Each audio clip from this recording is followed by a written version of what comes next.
Hey friends, tonight, let's explore something hooved. You're standing just outside a crumbling medieval cemetery, chilled to the bone, not because of any ghost, oh no, but because of a goat. A black one, with eyes like slivers of yellowed parchment, and a beard that sways like it knows ancient secrets. It stares at you from beneath the crooked iron gate. You've never felt judged by livestock before, but here we are. So before you get comfortable, take a moment to like the video and subscribe, but only if you genuinely enjoy what I don't hear. Also, tell me where you're watching from and what time it is where your goat encounters occur. Now dim the lights, maybe turn on a fan for that soft background hum, and let's ease into tonight's journey together. You're in a village where time seems to have stopped. In the mud, there are only two things guaranteed: the bread's stale, and there's always a goat near the graveyard. Every morning, as the mist lifts from mossy headstones, villagers notice a single black goat standing silently near the cemetery gate. It never enters. It never flees. Just stands, watching, waiting. The baker swears it only appears when someone's close to death. The gravedigger won't dig a plot unless he sees the goat first, as if waiting for some shaggy approval. They call it the Watcher. Now let's be fair, goats are just goats. Mostly harmless, often stubborn, excellent at climbing things they have no business climbing. But in medieval Europe, this particular goat became a symbol, or more precisely a warning. People genuinely believed the animal was a harbinger of death and escort of souls just slightly cud chewing.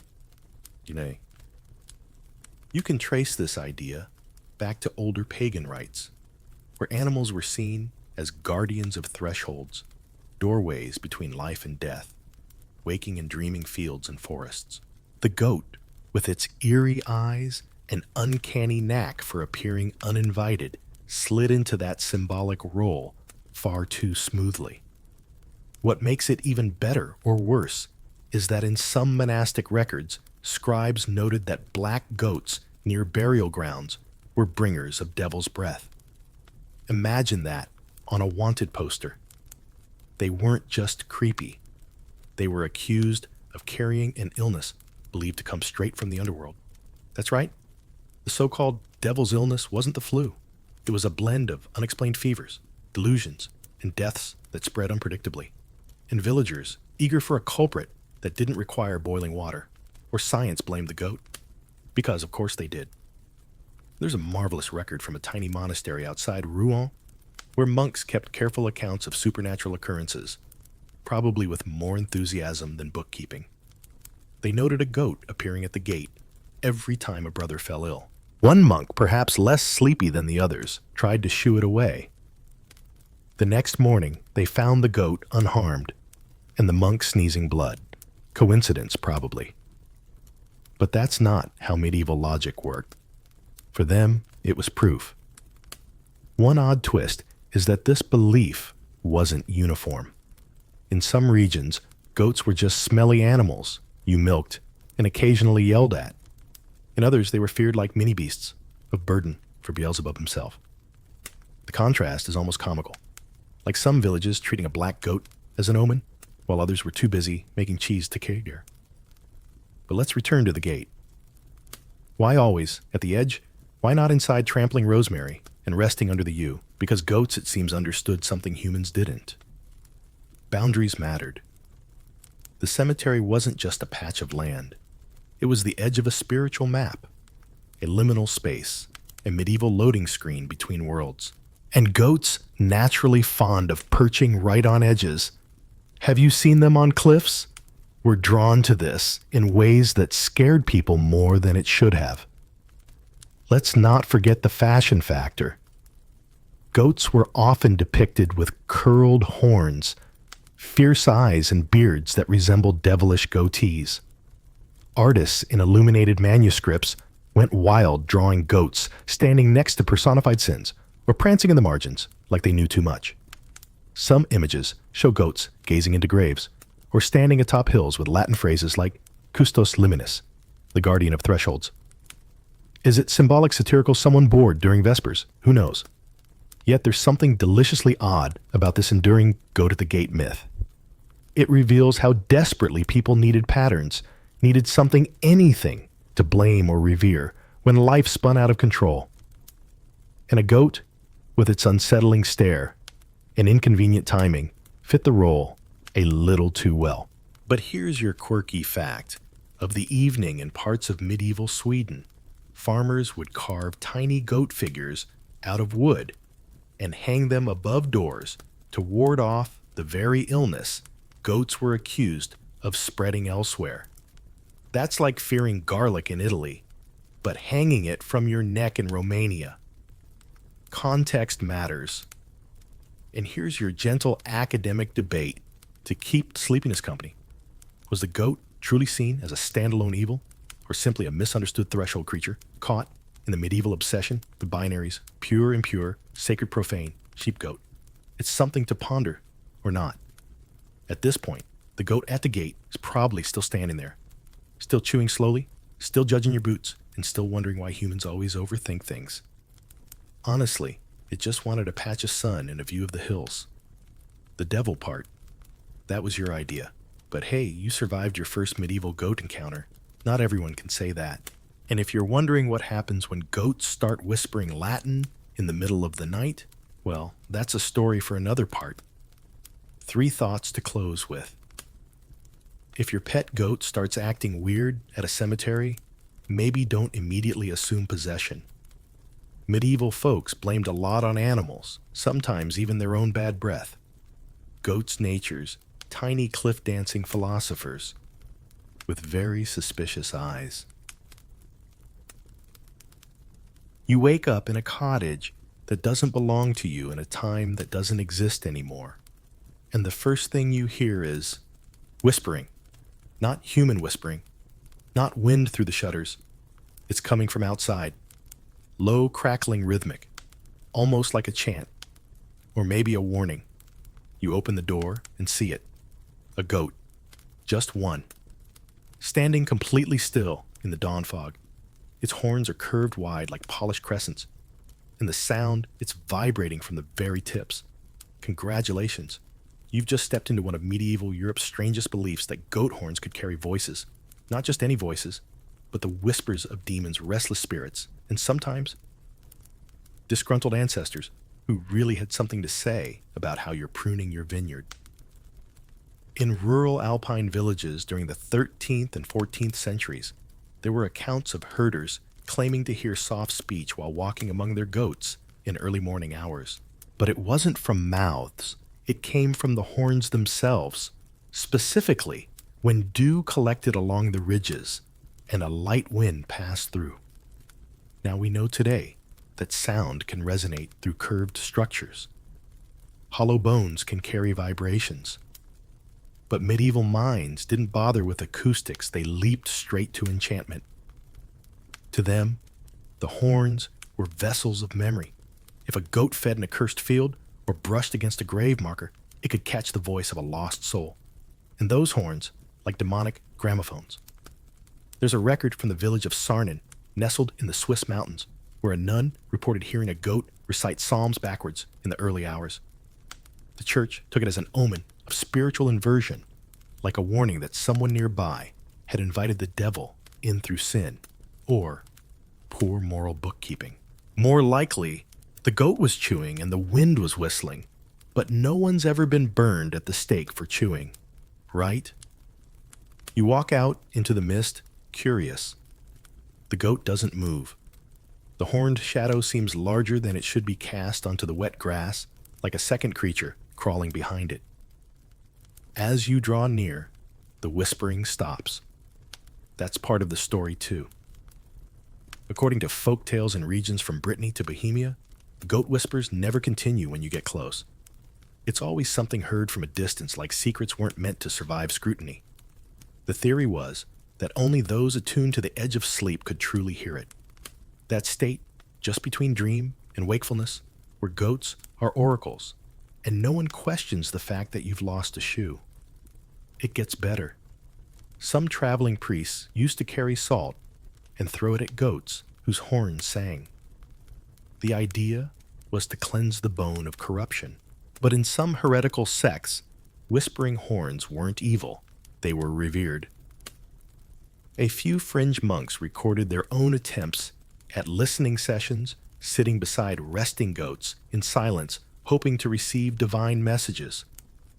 No one talks about how awkward that must have been. A grown man in robes, sitting next to a dozing goat, scribbling notes every time it twitches. The Middle Ages were a golden age of creative interpretation and very questionable hobbies. But here's where it gets truly absurd. Goat horns were sometimes ground into powder and added to tonics meant to prevent spiritual possession. Yes, the very thing thought to carry whispers of demons was also a supposed cure for the demons themselves. That's like using haunted house dust to ward off ghosts. And speaking of inconsistencies, not all goats were feared. White goats with tiny horns were considered harmless, sometimes even blessed. It was the big-horned black goats that got all the drama. The longer the curve, the more likely you were to be accused of harboring a satanic livestock liaison. The whispers, though, those lingered. Peasants believed that during equinoxes, when the veil between worlds thinned, goats could speak dreams. They'd walk among sleeping flocks and collect thoughts, replaying them later through their horns. It's like medieval podcasting, but for nightmares and farming complaints. Quirky fact of the evening. In medieval Wales, one local festival included a horn listening contest where villagers would place their ears near goat horns and try to interpret what they heard. The winner? Usually the drunkest, or the most imaginative. And your light academic debate for the night. Were these whispering horns part of a genuine cultural attempt to connect with nature's rhythms? Or simply projection, humans desperate to hear something meaningful in the blank canvas of everyday noise? You can't help but chuckle. A goat is just a goat, unless, of course, it's your therapist confession booth and local paranormal broadcaster rolled into one. And now you're standing there in the dew listening. Nothing. Just wind through leaves. Just the flap of your loose cloak. The goat gives a slow blink, clearly unimpressed with your curiosity. And just as you turn away, barely audible, comes a breath of sound curling from the horn behind you. It might have been your name, but who's to say? 3 closing thoughts as you step cautiously back indoors. If your livestock starts whispering in Latin, maybe don't write it down and publish it. Never try to outstare a goat.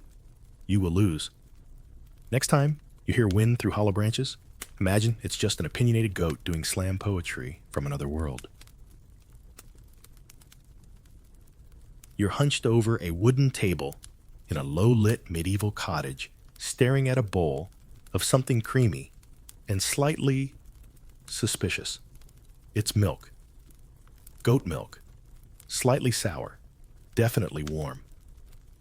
And the midwife who handed it to you is watching very closely, like she's gauging your moral compass based on your lactose tolerance. There's a reason you feel uneasy. In this particular corner of the 14th century, drinking goat milk wasn't just a dietary choice, it was a risk to your soul. Welcome to one of the more bizarre beliefs of the age that spoiled goat milk could spoil the mind, especially if you were a woman. Yes, in the twisted logic of the time, the mind was seen as a vessel easily corrupted, especially the weaker minds of women, according to scholars who clearly hadn't met any of the iron-willed grandmothers of the era. The theory went that fermented goat milk, particularly from a black nanny goat, had the potential to invite madness delusion. And worst of all ideas. You take a sip. It's tangy, not entirely unpleasant, but you suddenly feel aware of something. Like the air's buzzing like someone just lit a candle inside your thoughts.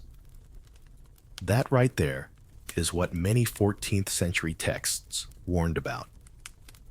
Goat milk wasn't just a source of nutrition. It was a suspected spiritual conductor. In German-speaking lands, midwives were accused of using spoiled goat milk as a potion to induce visions.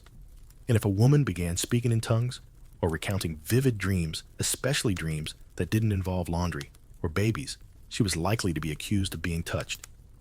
Touched by whom? Well, according to some monks, by infernal forces. The whole idea seems ridiculous now, of course, but in a world where medical knowledge was limited and hysteria was blamed on moonlight and wandering wombs, goat milk made an easy scapegoat. Pun very much intended. There's even a recorded case in the village of Lagny-sur-Marne, where a group of women were imprisoned briefly for sharing a creamy drink believed to contain mind-churning goat's milk. All they did was sit under a tree and gossip about their husbands. Apparently, that was enough to merit ecclesiastical investigation. And guess what? This wasn't fringe theory. Even respected herbal texts included warnings. One entry reads, "Milk of the black goat, when left to sour by the window, may open the door of dreams through which the devil may stride unseen." Not exactly a 5-star Yelp review for dairy. Here's the twist that makes it all extra weird. Goat milk was also recommended as a medicine for stomach ailments, joint pain, and even melancholy. So you had this contradiction where the very thing that might rot the soul could also soothe the spleen. Typical medieval logic. If it heals you, it might also damn you. But let's talk about the true scandal, the cheese.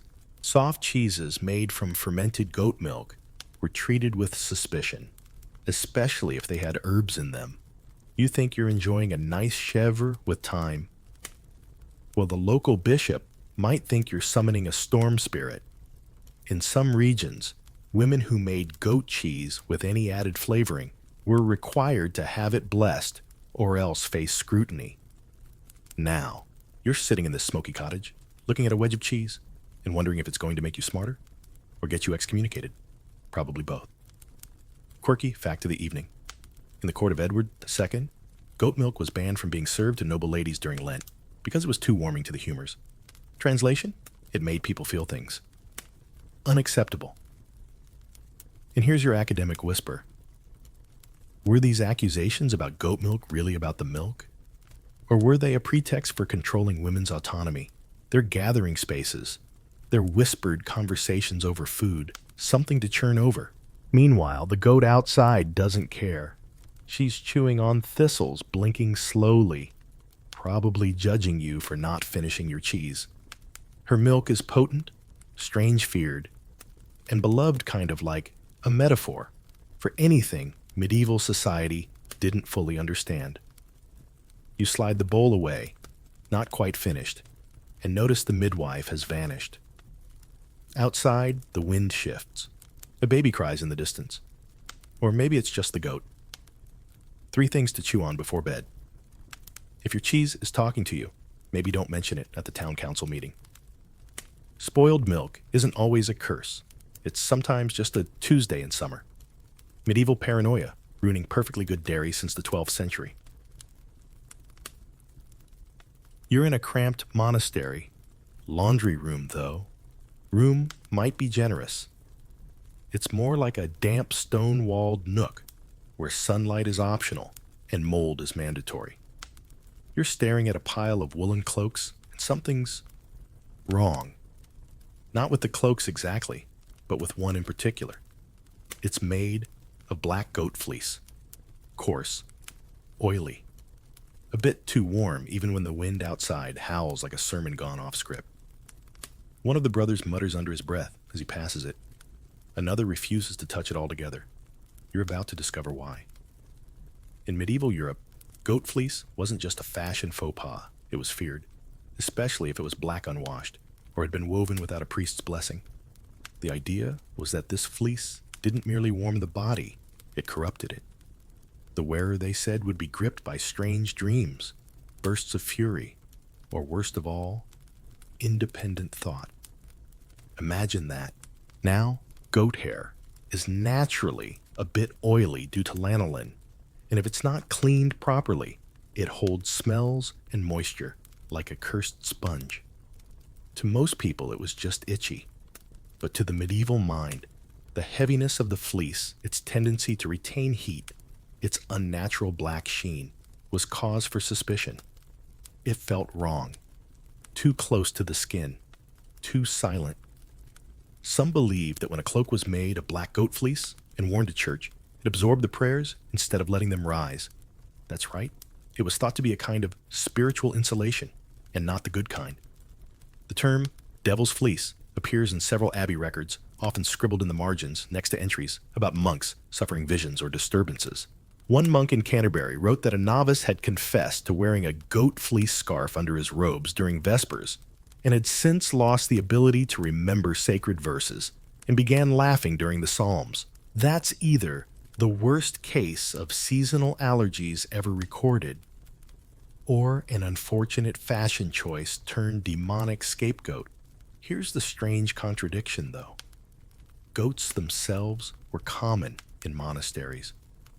Their milk was used, their meat occasionally served, but their hair, that was a theological minefield. It was too close to the devil's imagery. After all, the popular medieval image of Satan had surprise goat legs, goat horns, and often a goat's hide. Wearing goat fleece wasn't just rustic, it was theatrical blasphemy. Even worse, goat fleece garments were cheap, which meant peasants wore them, which meant the upper class had yet another reason to declare them dangerous. And if the poorest wore the devil's wool, it was only a short step to blaming their clothes for spreading pestilent sin or bad weather. There's a case in Toulouse where a woman was banned from market day because her black goat fleece shawl was said to make bread mold too fast. A scientific stretch, sure. But have you ever tried arguing with a medieval bread merchant? You drape the cloak over your shoulder, just for a second.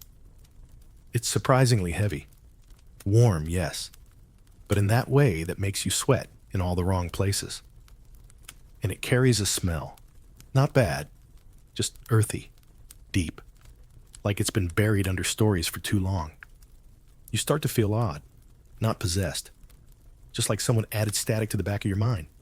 Don't worry, that's probably just guilt, or imagination, or fleas. Quirky fact of the evening.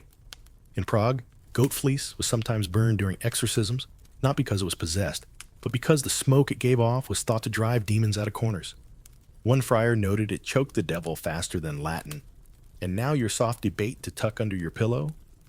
Was the fear of goat fleece rooted in theology? Or was it economic classism dressed in spiritual robes? After all, rich folks wore silk. Poor folks wore goats. Draw your own conclusions. You hang the cloak back where you found it. The other monks breathe easier, as if one woolen garment has the power to tilt the balance of grace. Maybe it does. Or maybe they just don't like itchy clothes. Fair enough. 3 final threads to unravel before bed. If your sweater makes people cross themselves, maybe leave it in the drawer. Fashion has always been political, even when it's made of goat. Next time, someone calls your outfit satanic smile and tell them it's vintage. It starts with a single bleat. You're walking past the village square, early morning mist curling around your ankles, and somewhere in the distance, a sound. Soft, plaintive, almost thoughtful, if such a thing could be said of livestock. It echoes once, then twice. Then all goes quiet. By nightfall, someone in the village falls ill. That's how it begins. Always. You're now in the heart of one of the strangest superstitions of the late Middle Ages, that goats could predict the plague. More precisely, that their bleating was not just a call to breakfast or a complaint about rain, but a warning, a bleating omen. Now you might wonder, didn't a lot of animals make noise in the medieval countryside? Yes, but goats were special. Their calls were loud, erratic, and somehow emotional. People began to notice that in the days before an outbreak of illness, especially, the plague goats would cry more often and more mournfully. Of course, with hindsight, we can guess why. Goats are sensitive creatures. They pick up on human stress, unusual smells, environmental changes, sometimes long before humans do. But to a terrified population with no knowledge of bacteria, it was simple, the goat knew. And it was warning you. In a small Flemish village, chronicles note that a black nanny goat stood at the edge of town, bleeding for hours the night before 5 children came down with fever. The town priest called it the bleat of judgment. Others called it blasphemia, a portmanteau of bleating and blasphemy. You can't make this up. Well, someone did. This belief became so common that in some areas, goat owners were required to muzzle their herds during times of known illness, not to stop the spread of disease, but to stop the spread of panic. Because once a goat started making noise, the gossip spread faster than the infection. Now you find yourself in a courtyard, standing next to a goat pen. There's a young boy tossing feed, whistling clearly unbothered. But every time the wind shifts, you hear it again. Bleat. And the people on the street glance up. They don't say anything, but their posture changes. One woman adjusts the scarf over her nose. A man crosses himself.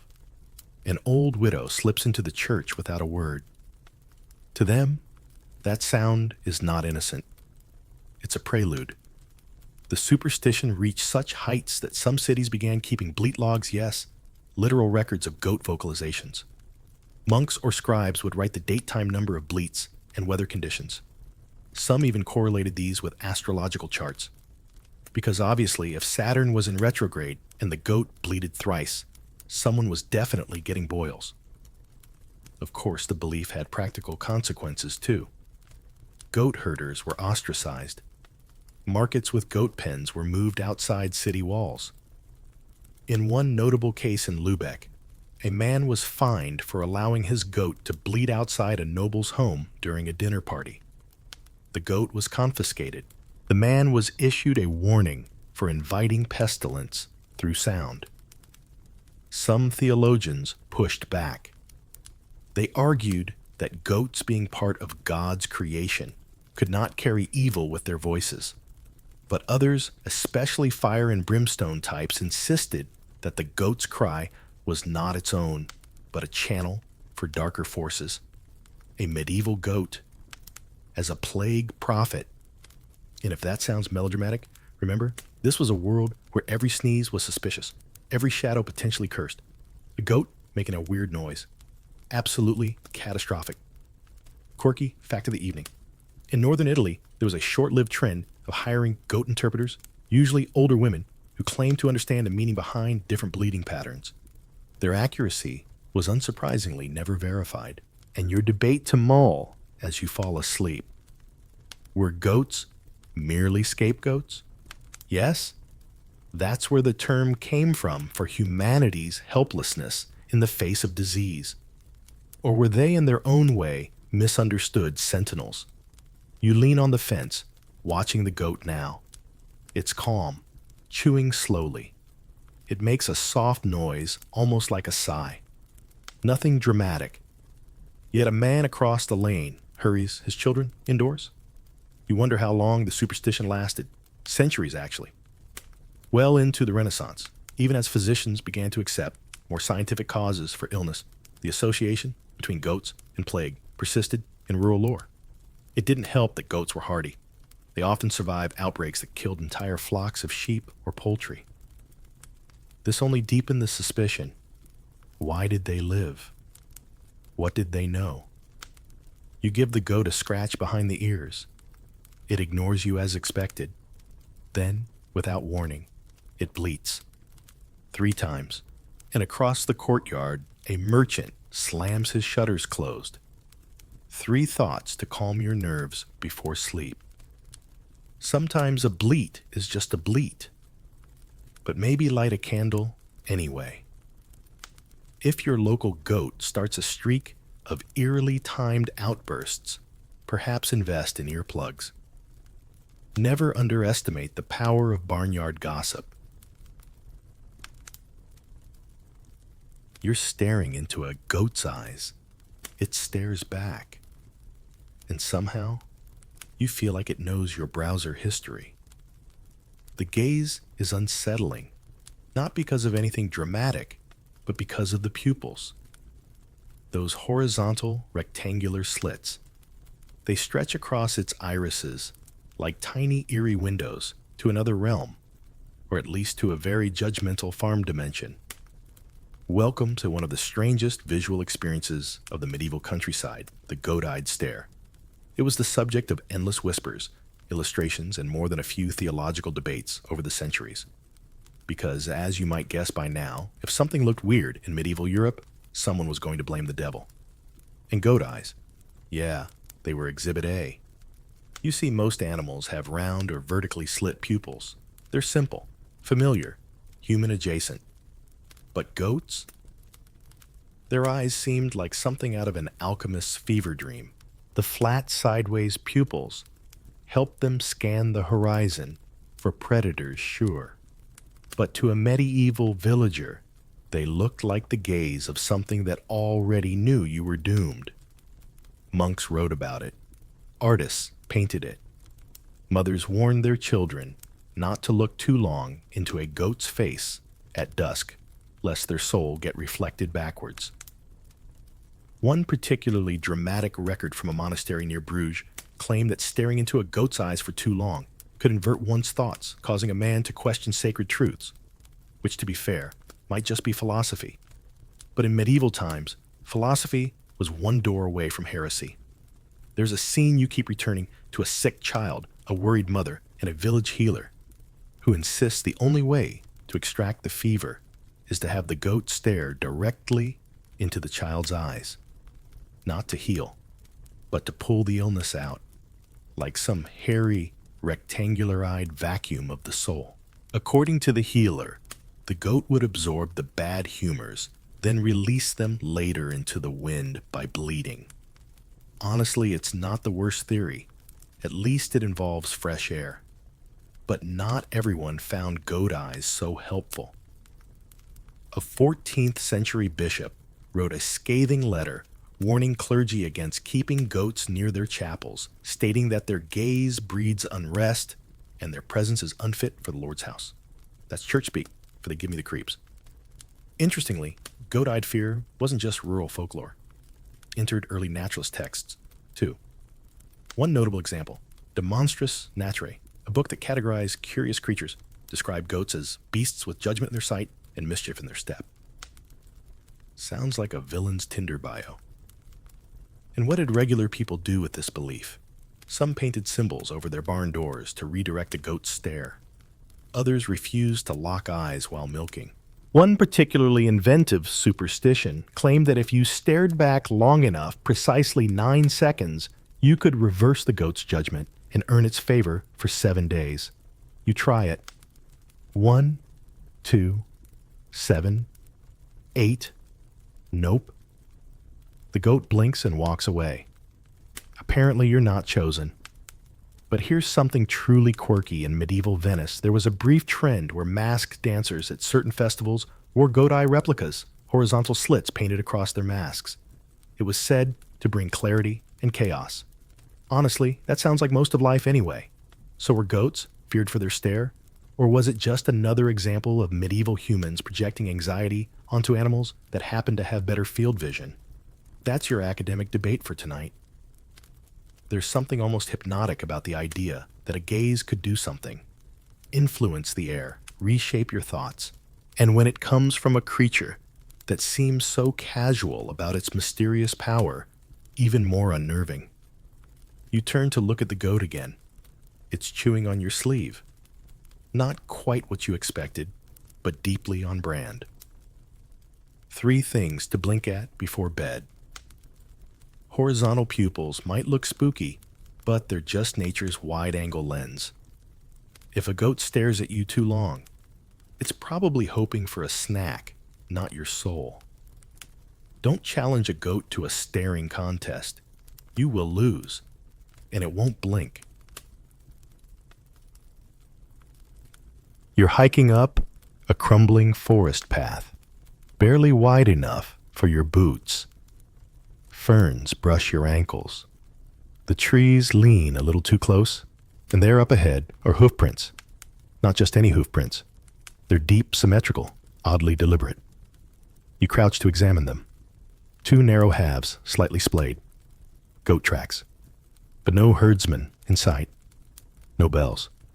Just silence and fog. And then it hits you. You've wandered onto the Black Goat's path, a path best left alone. In medieval folklore, stretching from Bavaria to Brittany, there were whispered stories of narrow trails through woods or across cliffs where black goats walked alone. No shepherd, no owner, no destination that anyone could follow.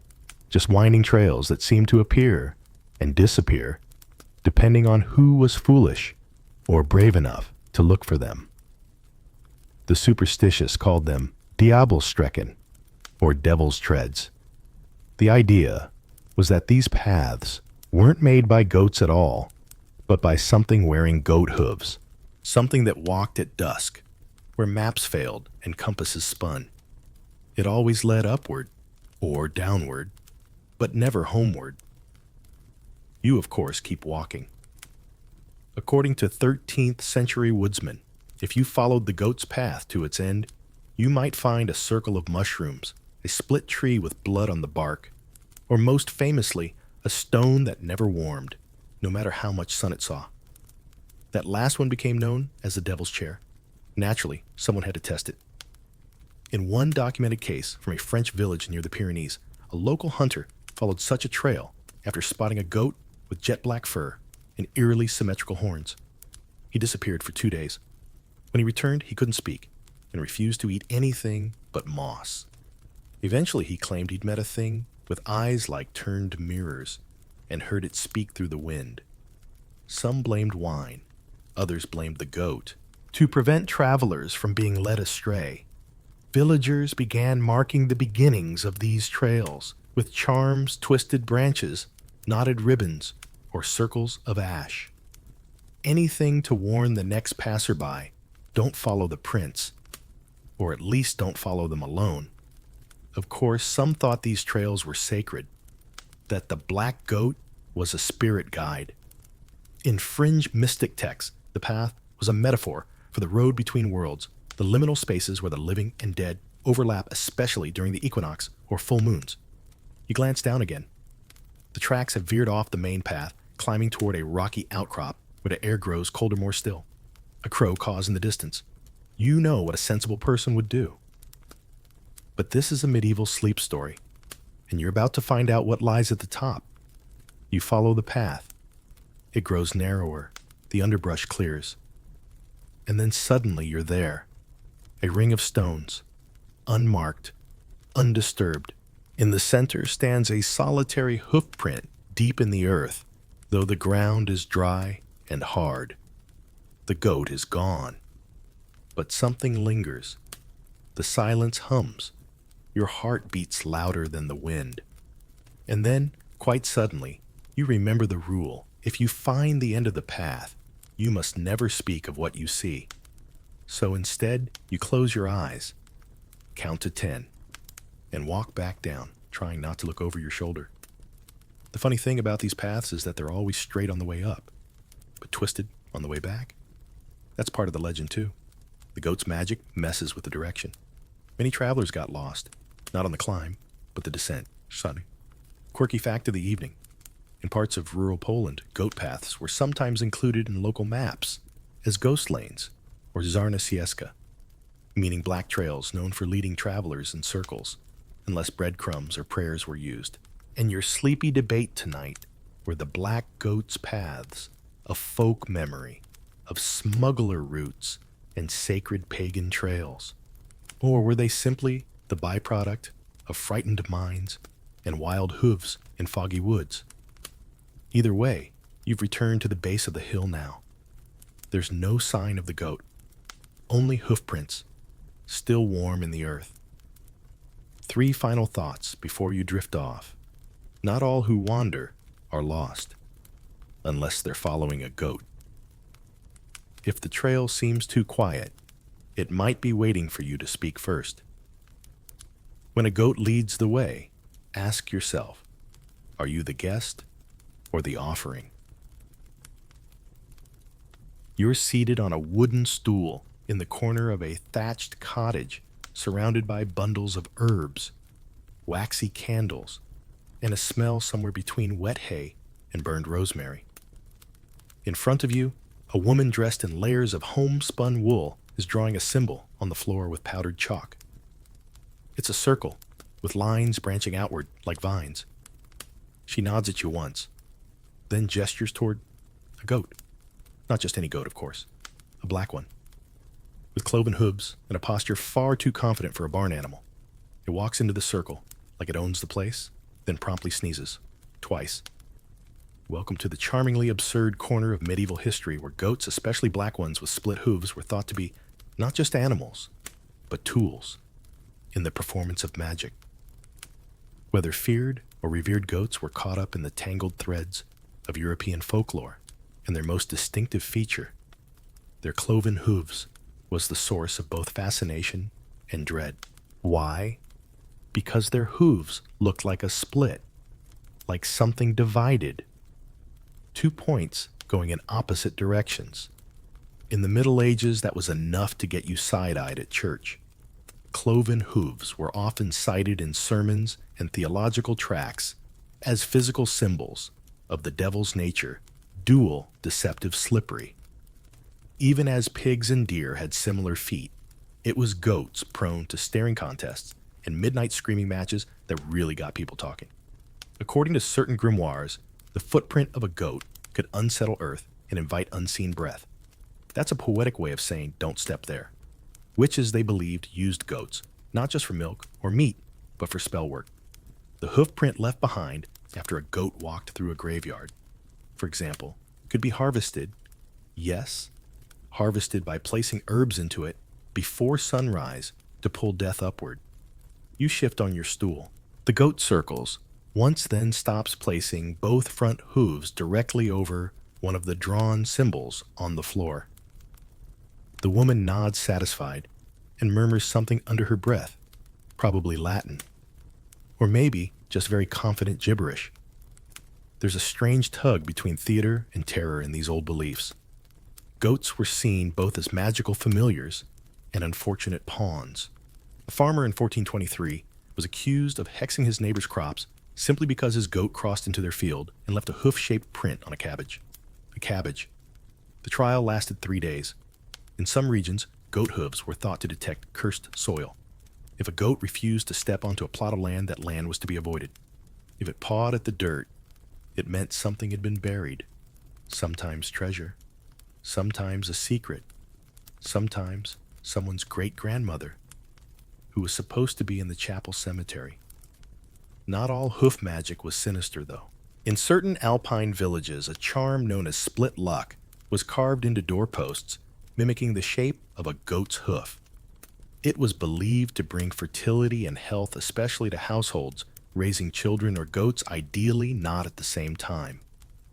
The charm was always made of 2 strokes, one clean, one crooked. Just like the animal itself, half grace, half chaos. Back in the cottage, the goat has now yawned, blinked twice, and sat down in the exact center of the circle. The woman looks annoyed, mutters something about timing, and sprinkles what looks like dried sage across its back. The goat sneezes again. Maybe it's just allergic to drama. Quirky fact of the evening. A medieval belief held that if you tied a thread soaked in goat milk around your wrist and the goat stepped over your foot, you'd gain insight into the hearts of those who wish you harm. Or at the very least, a rash. And your academic nap thought was the goat feared for what it was, or what people projected onto it. Were cloven hooves just a quirk of biology, or a canvas for collective fear? You rise slowly. The ritual seems complete. The goat looks at you with one sleepy eye and bleats quietly, as if to say, you made it through the weird part. You nod, respectfully.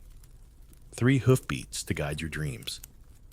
If someone says, your footprints look suspicious, just say you're naturally symmetrical.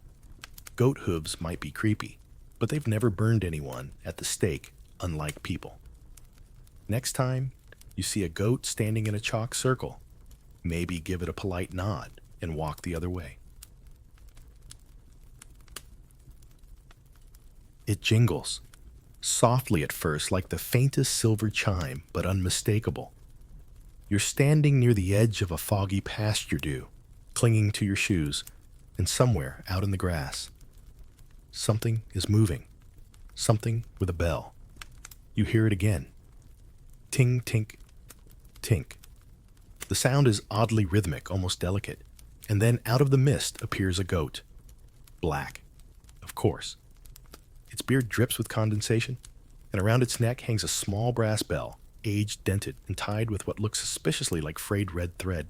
Congratulations. You've just spotted one of the most unsettling accessories in medieval animal history, the cursed bell collar.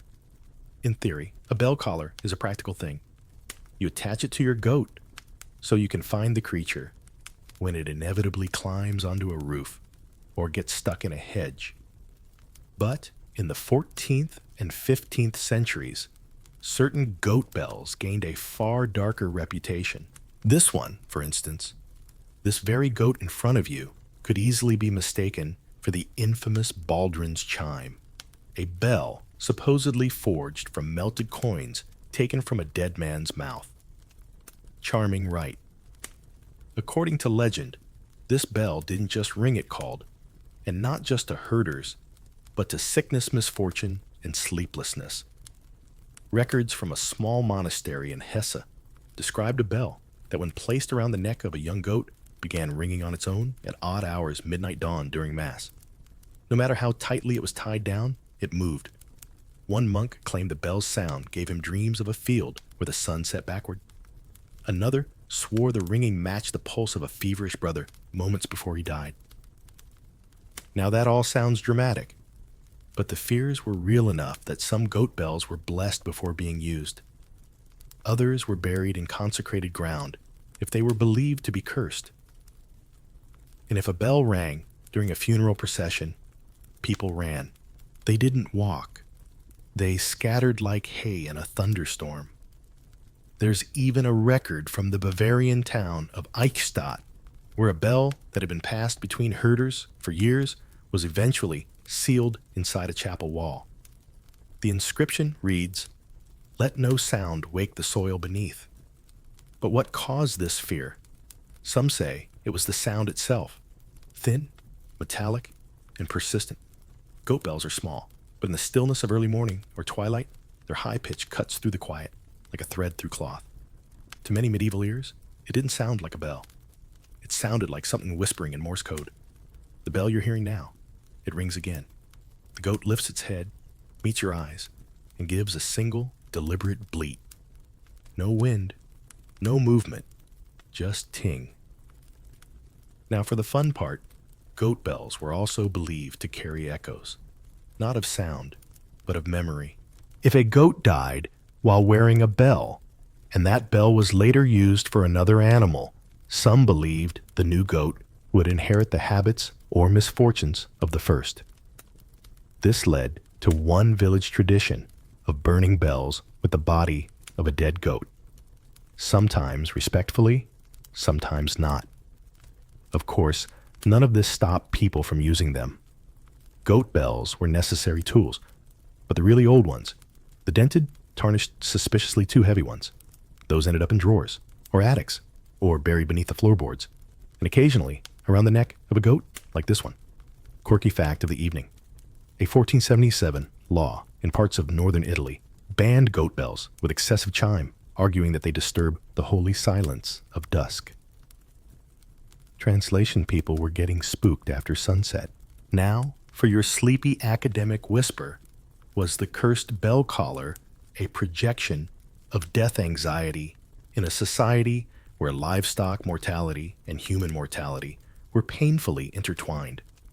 Or was it just the Middle Ages, being their usual melodramatic selves, about anything that went ding? You move closer. The goat takes a slow step back. The bell doesn't ring. Not this time. It just sways, like it's waiting. You decide not to reach for it. A wise choice. 3 gentle rings to dream on. If your goat's bell rings and the goat isn't moving, it might be time to get a new bell or a new goat. Not all jingles are festive. Some are just unnervingly well-teamed. Medieval people feared many things, but a tiny ringing sound after dark. Absolutely top 10.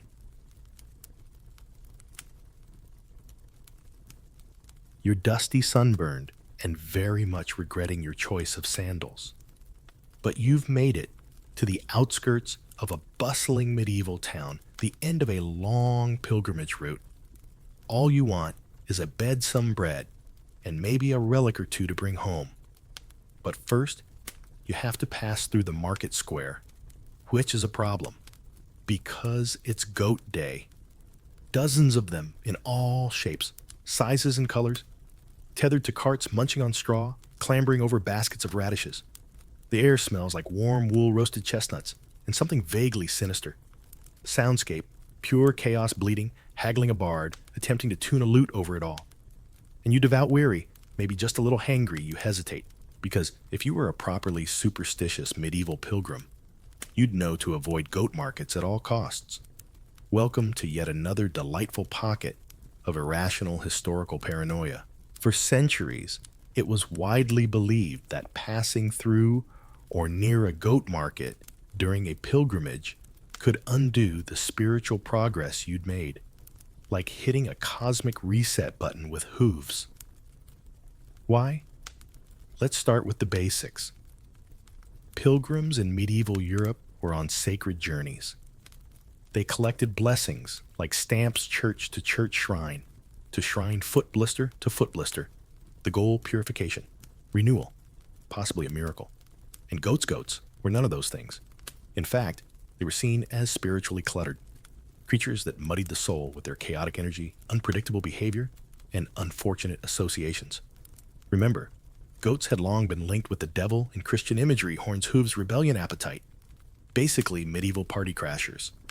So naturally, having your long walk to holiness interrupted by a goat trying to eat your bag of dried figs was considered more than just a nuisance. It was a threat. Some shrines even posted signs warning travelers not to tarry in livestock places, a polite way of saying, "Don't you dare sniff goat air on the way to the holy bones." In a 14th century account from a pilgrim traveling to Santiago de Compostela, the writer notes, "I turned from the path to find bread, but found only a market of goats. I passed swiftly holding breath, so their stink may not undo my prayers." Which feels a little rude, frankly. There were even pilgrim manuals that advised travelers to make the sign of the cross and recite a short prayer if they accidentally brushed shoulders with a goat vendor. Because it wasn't just the animals, it was their keepers too. Goat herders were seen as rustic, irreverent, and not particularly pious. One bishop referred to them as keepers of wayward appetites. Someone had clearly lost a chess match to a farmer. But like most superstitions, there were regional variations. In some parts of southern France, pilgrims would buy cheese or milk from goat vendors so long as the goat wasn't black or spotted or looking at them sideways. You know, totally manageable standards. And here's a detail for your pocket. Some towns would deliberately move their goat markets away from pilgrimage routes during feast weeks just to avoid any spiritual contamination. So yes, urban planning was influenced by goat placement. You weave through the stalls, careful not to make eye contact with any particularly smug-looking goats. One attempts to nibble your sleeve. Another follows you for 3 paces, like it's about to offer unsolicited confessions. A vendor tries to sell you a pair of hoof-polished buttons. You politely decline. Eventually, you reach the other side. You exhale. Safe. Spiritually intact. Maybe. Quirky fact of the evening. In medieval Belgium, there was a specific breed of goats called Pellerin's Bane, a nickname given because they were notorious for chasing pilgrims and stealing offerings. Whether true or just good marketing, we may never know.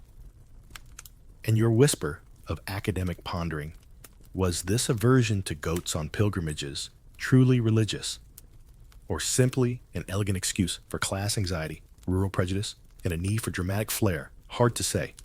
But one thing's clear, goats had terrible PR. 3 final thoughts for the soul and souls.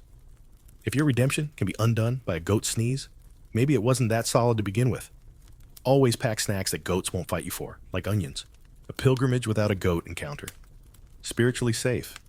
Narratively boring.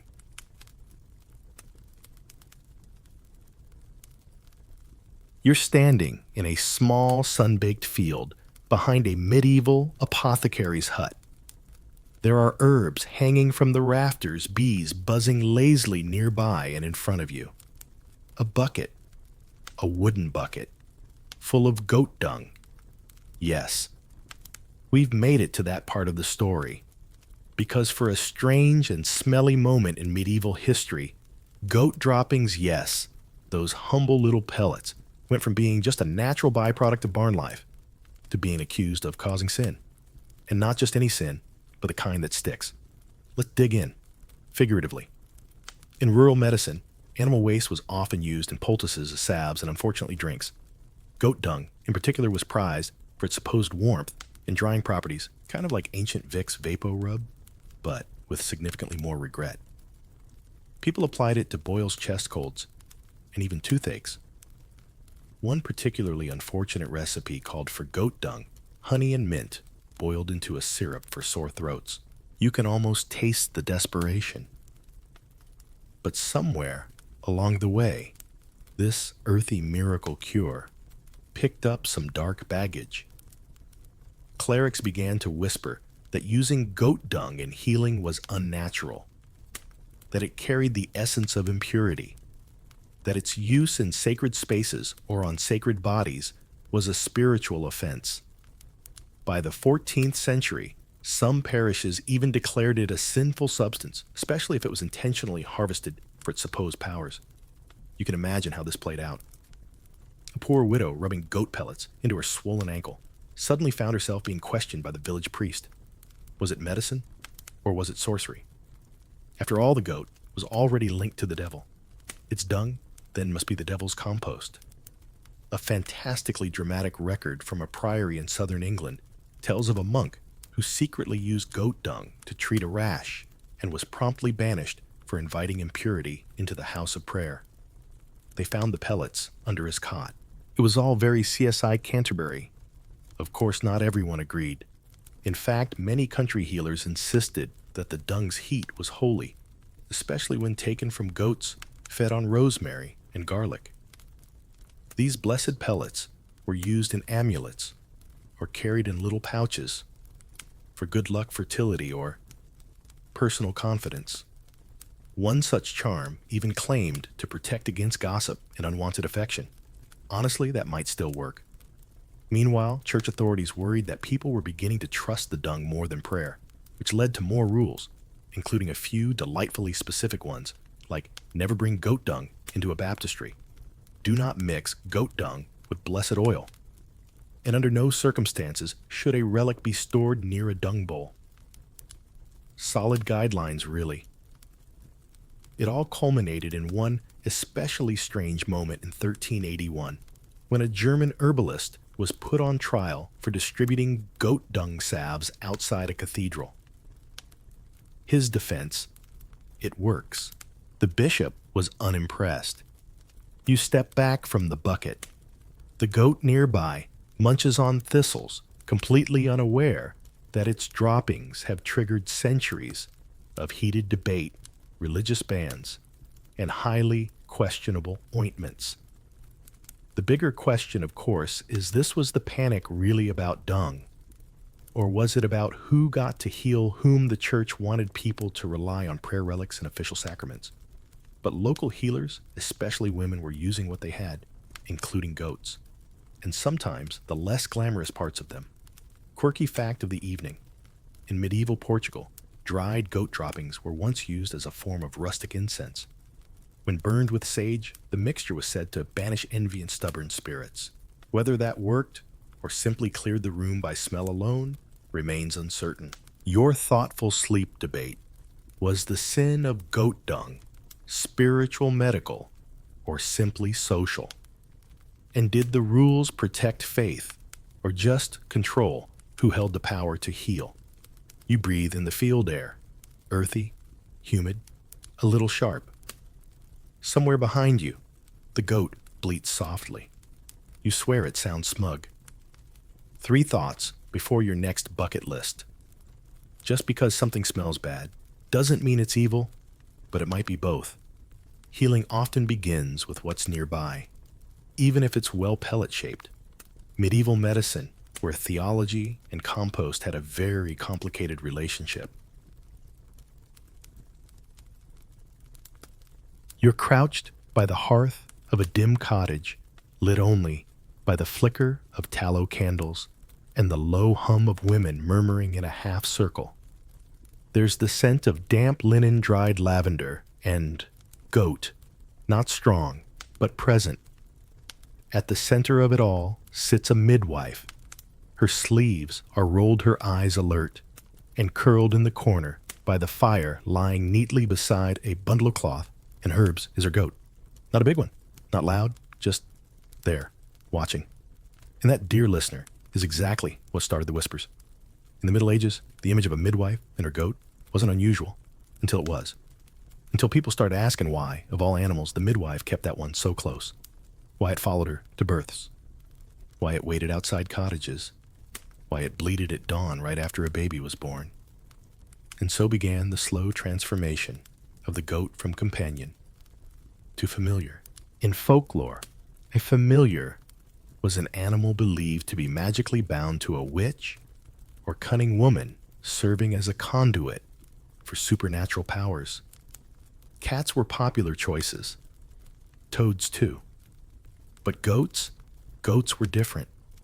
They weren't just suspicious, they were theological shorthand for the devil's favorite intern.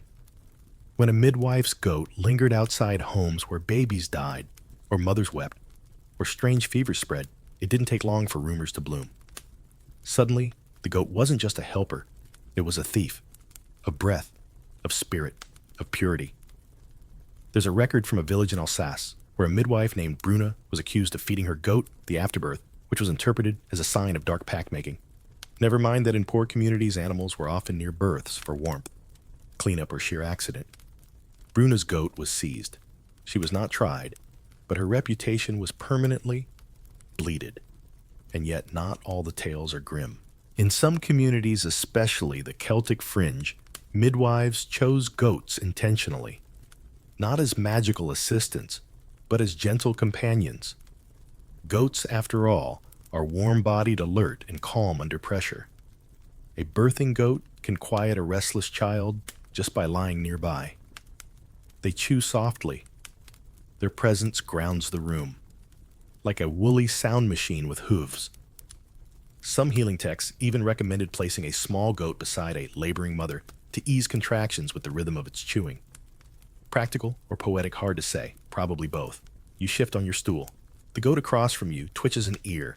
It has deep black fur, clean hooves, and a stare like it's read your thoughts twice and found them unimpressive. The midwife doesn't speak. She's wrapping herbs now, mugwort maybe. She tucks the bundle into a pouch, then gestures toward the goat, who rises and follows her silently into the next room. Later, you'll hear the cries of a newborn and the softest, gentlest bleat. Quirky fact of the evening. In parts of northern Italy, midwives would dip the tip of a goat's tail in oil and touch it to the baby's forehead to mark it with earthy blessing. It was considered good luck unless the goat had black fur, in which case it was considered incredibly bad luck.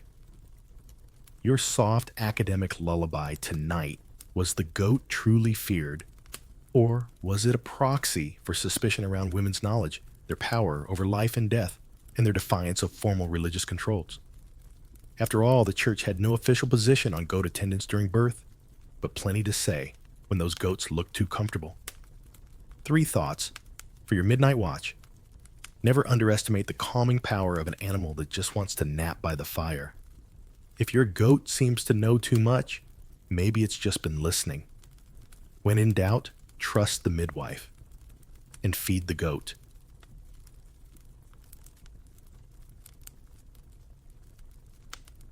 It starts with a stain, barely visible at first, just a faint dark smear on the edge of the stone altar in a tiny hilltop chapel.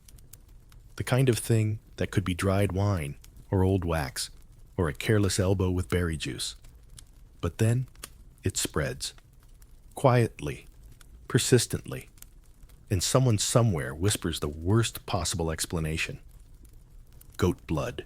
You're sitting in a wooden pew, deep in one of those little chapels, with crooked rafters and uneven floors. The kind of place that smells like beeswax and damp wool, where the wind whistles through the stonework, like it's searching for someone. The priest has just discovered the stain. He blames the goat.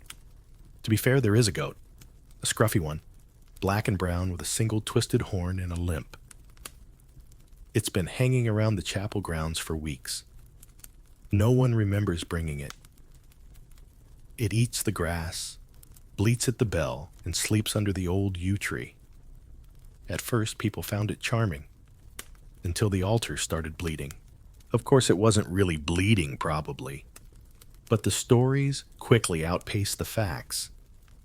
A young acolyte claimed he saw the goat inside the chapel at night. A woman swore she heard it whispering during Mass. Another claimed it left hoof prints on the altar steps and that her bread went moldy afterward. This isn't just animal mischief. This is medieval Europe, where stone can cry wood, can whisper, and goats are always a few steps from heresy. There's an actual documented case from the Rhineland. In the late 1300s, a traveling friar reports a village chapel where a goat was seen repeatedly standing near the altar at sunrise. When questioned, locals insisted it had never been allowed inside, but somehow every morning there it was, standing, silent, watching. Soon after, a red-brown stain appeared on the altar cloth. It smelled of iron and rosemary. The friar declared it a sign of spiritual contamination. The goat was seized. The chapel was ritually cleansed twice. Did the stain disappear? No, it faded, then returned during Holy Week, which naturally confirmed every suspicion. In many parts of Europe, the very idea of animal blood near sacred objects was unthinkable. Blood, particularly unsanctioned blood, was seen as spiritually volatile. It blurred lines between sacrifice and desecration, between grace and corruption. And goats, they were long associated with pagan rites, sacrifice, and unclean offerings. Some believed that if a goat's blood touched an altar, it reversed its sanctity, like divine chalkboard eraser. One bishop even wrote that goat blood invites mockery into the house of God, whatever that means. He glanced toward the front. The altar here is clean again, scrubbed with lye, and sanctified with a dozen prayers. But the memory lingers. People sit farther back now. They avoid the front pews. A girl crosses herself every time the goat passes the chapel gate. Interestingly, not all reactions were fearful. Some villagers began leaving small offerings at the spot where the goat used to sit, bits of bread herbs, a braid of garlic. Not to banish it, but to appease it. They began treating it like a guardian spirit, or perhaps a necessary nuisance, like a divine wild card. This little local heresy never made it into the larger church records. Too rural, too small. But the idea that a goat could defile or bless depending on its mood lingered in oral tales for generations. Quirky fact of the evening. In one Welsh church, a statue of Saint Aidan includes a small goat at his feet, not in reverence, but as a warning. The inscription reads, "Drive away the beast who lingers near the blood," which sounds more like metal lyrics than theology. And your gentle academic thought, were these stories really about goats, or about fear of accidents, of the uncontrollable, of the creeping idea that something not human might interrupt the sanctified order? Because let's be honest, goats don't care about your rituals. They care about hey sunshine, and maybe sleeping in the one forbidden spot just to prove a point. 3 bleats to carry into your dreams. If your altar starts staining mysteriously, maybe check the ceiling before the livestock. Sometimes a goat is just a goat. Sometimes it's your village's main character. Sacred spaces have always attracted mystery, and goats have always found the softest rugs.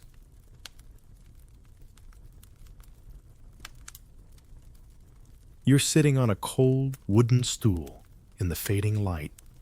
A bowl of something unidentifiable steaming in your lap, and somewhere out beyond the hedgerow, a goat is singing. Well, not exactly singing, but there's a bleating pattern that sounds suspiciously musical.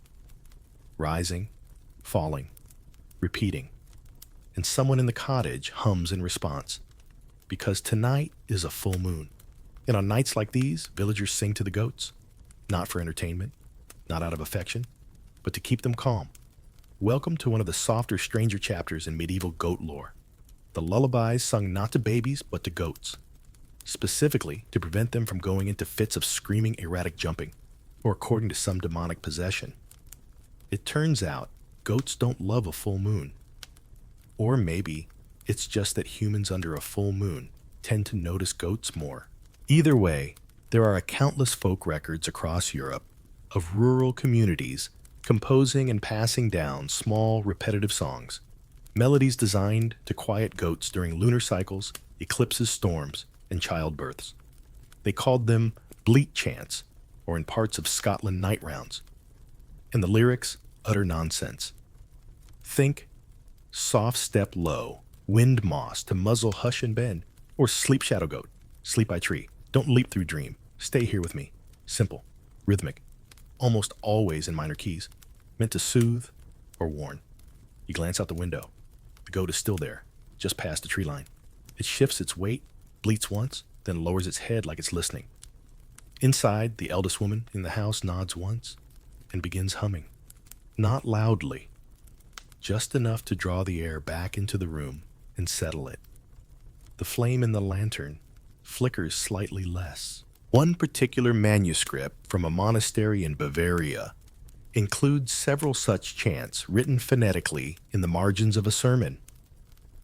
The priest, apparently irritated, labeled them idle rhymes for goat women, but he copied them anyway. That's right. Even judgmental clergy couldn't resist a good goat lullaby. The most well-known goat-appeasing song comes from the Dordogne region of France.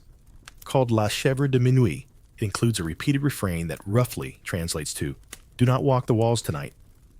Stay near straw and not the light," which, let's be honest, would also make a great name for a horror podcast. Some believed the songs weren't just calming, but magical, that goats were sensitive to tone and vibration, and that the right melody could seal the ears against wicked wind. Others thought it wasn't the goats who needed the lullaby, but the humans.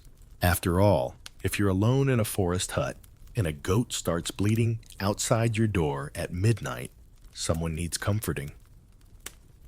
In some villages, children were taught special goat songs before they learned their prayers. Practical, really. You never know when you might need to de-escalate a goat at dusk. Of course, the church had opinions.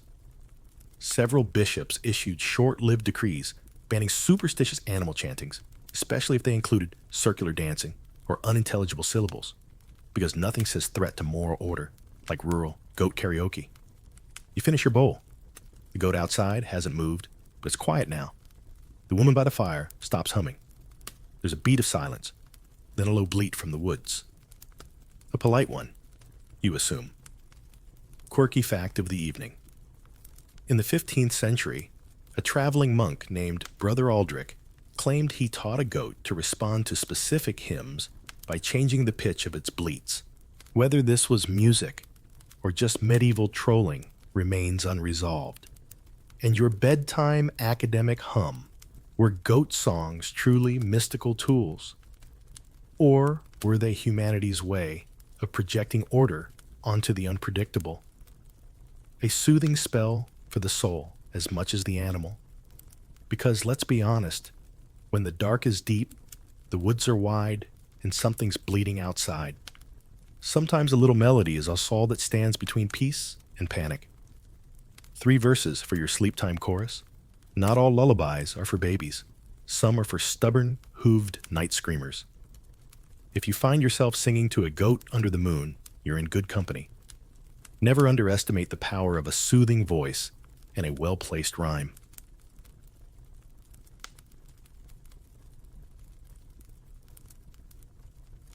The chapel smells of incense and wet wool.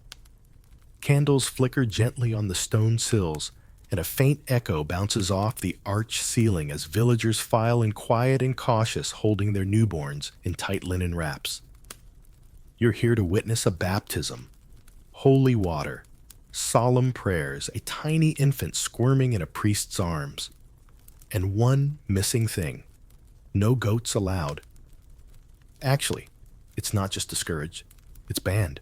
Completely. Firmly. Written into church rules, scribbled into margins, carved into doors. No goats near the font. You think it sounds excessive. But in medieval Europe, there were very real fears about goats and baptisms. Not because goats were disruptive, though they are, or prone to chewing hymnals, which they are, but because of a chilling belief. If a goat was present during a baptism, the soul might not stick. Yes, really. The theory went that goats, with their devilish iconography and reputation for chaos, could somehow disrupt the sanctity of the rite, that their mere presence, especially if they bleated, could confuse angels, distract saints, or even cause the holy water to boil. Okay, not literally boil. But a 14th century priest once claimed that water in a baptismal font shuddered when a black goat entered the nave. Skepticism was not his strong suit. You sit quietly on a wooden bench near the back, watching the ceremony. All is calm. No goats bleeding from the aisles. No hooves on sacred stone. But not too long ago, that wasn't the case. There's a curious record from a small parish in Saxony where a goat wandered into a baptism during a snowstorm. It walked right up to the font and sneezed. The priest dropped the infant. Don't worry, the baby was fine. Probably. The goat was immediately blamed for spiritual interference and exiled from the village, by which we mean it was tied to a post outside the town limits and scolded by 3 monks. But why goats specifically? Because their hooves are cloven. Their eyes are unsettling. Their behavior is unpredictable. But most of all, because they were tied symbolically and visually to the devil. And what is baptism if not the formal rejection of sin and Satan? Bringing a goat into that moment was like inviting your ex to your wedding. It just wasn't done. Some churches even created special notices: no animals past the second column, or keep beasts from the font. And though these were aimed at all animals, everyone knew the subtext goats were the real threat. No one ever banned sheep. Interestingly, in parts of Ireland and Brittany, there were tales of baptism challenging goats creatures that appeared during infant rites, stared into the water, then vanished. Supposedly, these goats were spirits, testing the faith of the family or the legitimacy of the child. It's unclear what happened if they found it lacking. Possibly just aggressive bleeding. You glance at the font. It's smooth stone, worn at the lip from generations of tiny foreheads. A soft chant echoes through the nave. The priest dips his fingers, murmurs, blesses. Everything goes as expected, until someone outside calls out. A bleat. Loud. Echoing down the aisle from the open door. Heads turn. One child cries. The priest freezes for a moment, then resumes. The water does not shudder. No infant combusts. But you can feel the tension, that old reflex of inherited fear. Even now, the ghost of that goat hovers at the threshold.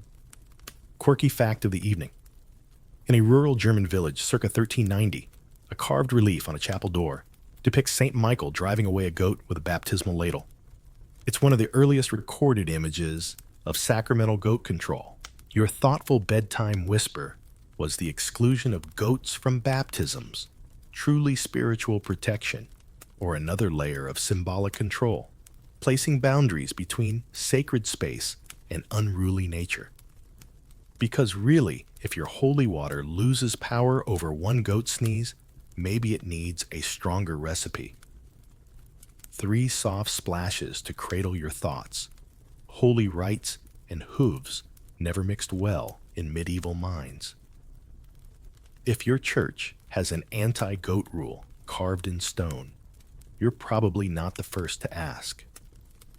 Sometimes superstition just means someone once had a very bad goat day.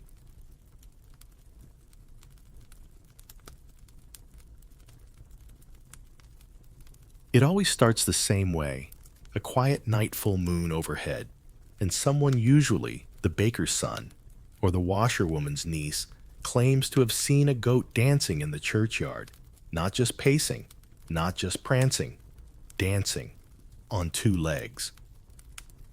And this naturally is how we arrive at one of medieval Europe's most peculiar nighttime tales, the dancing goat curse. You're standing now near a moss-covered graveyard. The stones lean at odd angles like drunken chess pieces. The grass is wild. The moon is bright. And you can almost feel it, a low, strange tension in the air, like the moment before a storm, or before music. This is where the goat appears. According to villagers in regions from Bohemia to Brittany, when the moon was high and the air was still, a black goat would emerge from the trees, enter the graveyard, and without a sound, rise onto its hind legs. Then it would move, not chaotically, not animalistically, but rhythmically, deliberately, dancing. And anyone who saw it cursed. Not immediately, of course. That would be too convenient. No. The curse arrived slowly. A cracked mirror here, milk turning sour, their dreams of being chased through bramble by something that bleated every time you turned a corner. The lucky ones just lost their sleep. The unlucky ones forgot their own names in winter. Or so the stories went. You stare at the far end of the cemetery now. Nothing yet, just wind and silence. But you've read the records. A village near the Black Forest kept an actual list of residents who'd reported seeing the goat. Next to each name was a column titled Odd Occurrences. Entries included spoke backwards for a full hour, hair turned white, overnight, insisted goat was guardian angel. The phenomenon was so feared that some churches began scheduling extra midnight masses during full moons, not for prayer, but for protection. And in particularly creative places, villagers would hang up mirrors or bells around graves, hoping the goat would see its reflection and run, or get distracted, or critique its own posture. You shift uneasily, the trees sway, the wind quiets, and for a moment you hear it the soft tap of hooves on stone. According to some legends, the goat didn't dance for fun. It danced because it had to, cursed by a sorcerer, punished for stealing sacred bread, or doomed to perform until someone dared to join it, which, if you're wondering, no one ever did twice. A tale from Carcassonne tells of a young man who mimicked the goat's dance as a joke. He laughed. The goat stopped, looked at him, and then vanished. That night, the boy couldn't stop dancing in his sleep. He kicked through his mattress. He broke a chair. He tore his own boots off, trying to stop.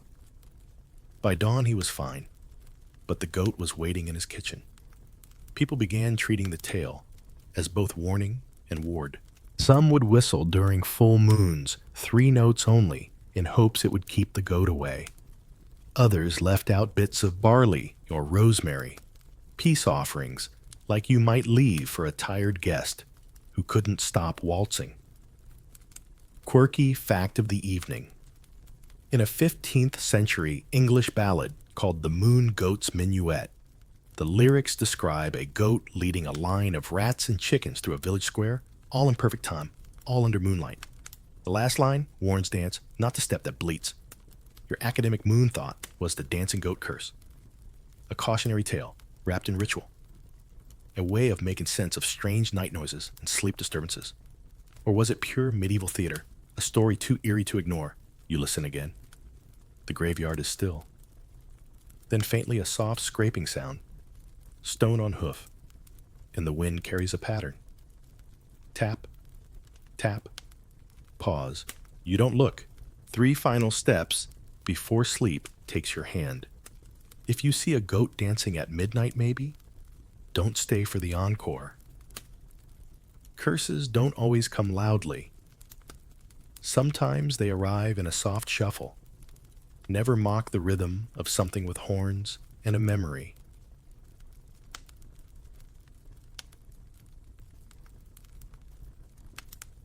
You wake before dawn, wrapped in scratchy wool. The chapel still cloaked in half shadow. Someone is whispering or praying or both. A candle flickers. A bell chimes softly in the tower. But it's not any of those sounds that wakes you. It's the tracks. Stone steps leading up to the altar, marked with thin, curved, split hoof prints. Damp, recent, unmistakable. And there are no goats in the chapel. Welcome to one of the most quietly unsettling footnotes in medieval religious paranoia, the appearance of goat tracks on sacred altars. In most Christian communities of the 13th and 14th centuries, the altar was the holiest space in a chapel, a table set for miracles, blessings, and salvation. It was scrubbed clean, kissed guarded, and lit by ritual. And when villagers found hoof prints on it, the sort that couldn't have been made by anything meant to be their panic. You move closer, hesitantly. The prints are damp, spaced as if the creature walked, not scrambled, and they stop right at the front of the altar. Not over it, not around it, just there, staring up. According to a 1383 report from a monastery in Alsace, nearly identical hoof prints appeared one morning during Advent. The monks had locked the chapel overnight. No animals inside. But there they were 4 perfect prints. A goat's path straight to the sacred cloth. The response, immediate cleansing. Salt across the floor, psalms sung through gritted teeth, and then most dramatically, the altar itself was dismantled, reconsecrated, and rebuilt 1 inch higher. As if elevation alone might keep future hooves at bay. No one ever admitted to bringing in a goat inside. No one could. The prevailing theory was simple and theatrical. A devilish force had visited. Not to destroy, but to challenge. To mock. And the goat, already wrapped in centuries of superstition, was the perfect calling card. Some texts go further, suggesting that the appearance of hoof prints on or near an altar was a sign of an imperfect blessing, that something had been left out or forgotten in the ritual. And the goat, whether as demon or omen, was there to point it out. A correctional bleat, if you will. In a rural chapel outside Krakow, it became tradition for priests to sprinkle crushed rosemary and ash near the altar steps each night. If by morning the powder had shifted, if the prince appeared, they would re-bless the water, the wine, and the vestments. No questions asked. You reach down and press your fingers to one of the tracks. It's cold, damp, real. The print is sharp-edged, like it hadn't had time to fade. You look around. The chapel is empty, silent, except... No, not quite. In the apse behind a wooden screen, something shifts. Slowly, deliberately. A scrape, a soft exhale, the hint of a shadow where there shouldn't be one. But when you step forward, it's gone. Here's the odd twist. Some congregations didn't fear the tracks. They welcomed them. In rare cases, villagers believed the prints were left not by a devil, but by a testing angel in goat form, a divine inspector of sorts. And if no damage followed, if crops still grew, babies were born, rain fell on time, then the hoof prints were seen as a blessing. A strange, cloven-footed nod of approval. Quirky fact of the evening. In one Flemish village, altar tracks were copied into parchment with ink and reprinted into charms. People kept them in their boots for spiritual grounding, which if nothing else shows deep commitment to themed accessories. Your soft scholarly nudge, were these tracks literal? Likely not. But their power came from perception. In a time when the sacred and the mundane touch corners daily, a simple hoof print could mean the difference between routine and revelation. You step back from the altar. The prints are already fading in the warming air. 3 quiet marks to carry with you into sleep. Sacred spaces don't fear chaos. They just don't like it tracked in. Sometimes a hoof print says more than a sermon ever could. If something with cloven feet visits your altar, maybe ask what it came to remind you of.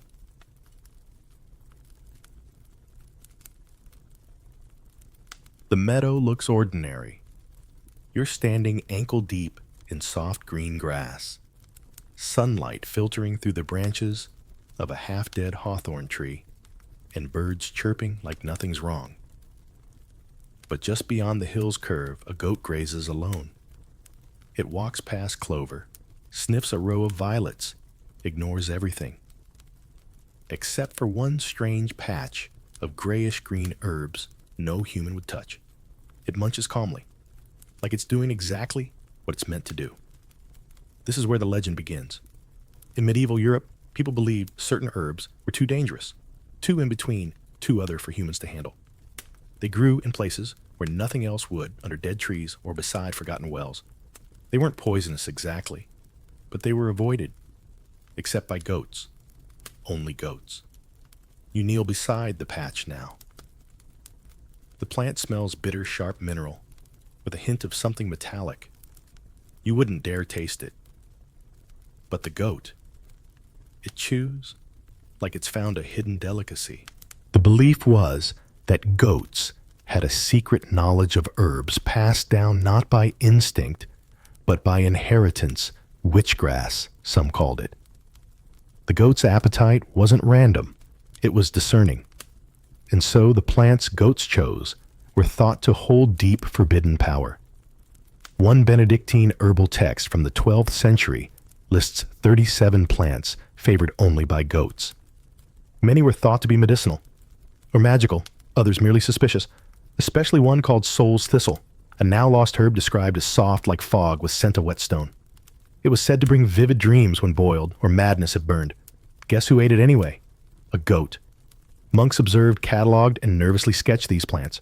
Some tried them carefully. One friar documented mild hallucinations, claiming he could hear stained glass, whispering verses from Psalms.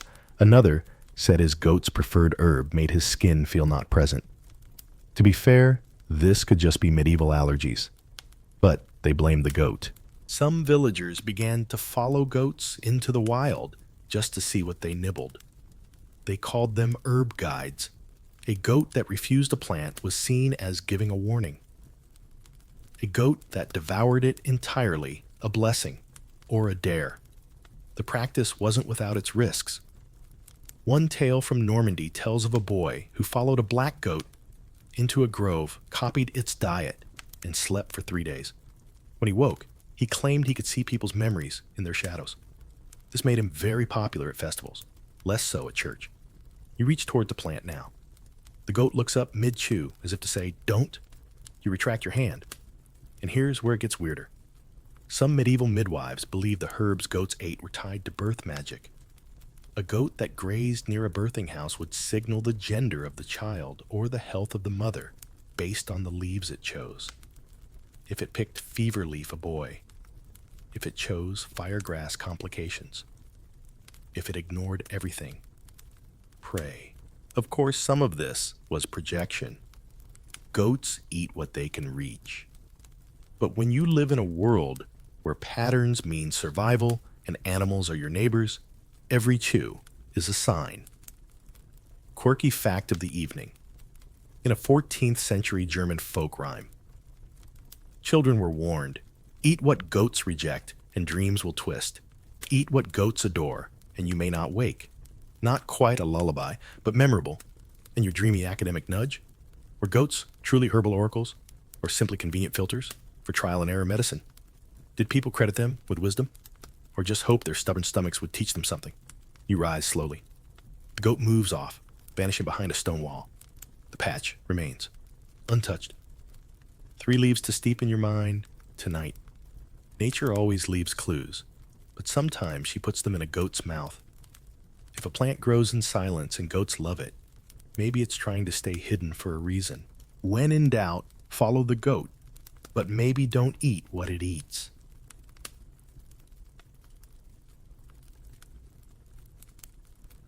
You're sitting in the corner of a musty scriptorium, the air thick with dust ink and quiet judgment.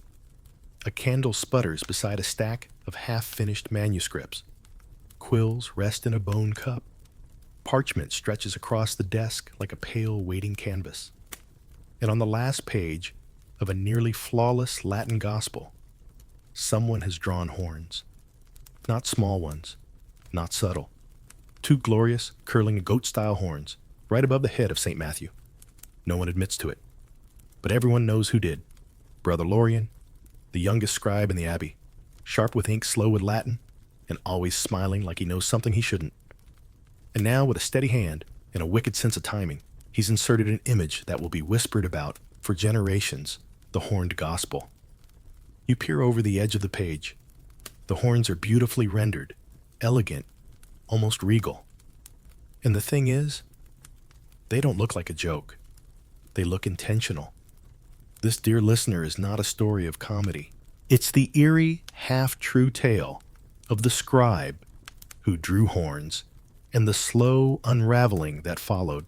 In medieval manuscript, culture illuminators had a surprising amount of creative freedom. Margins were playgrounds. Cats chased mice. Monks played bagpipes on snails. But sometimes, things slipped into the sacred space that didn't belong. And when they did, the goat was usually nearby.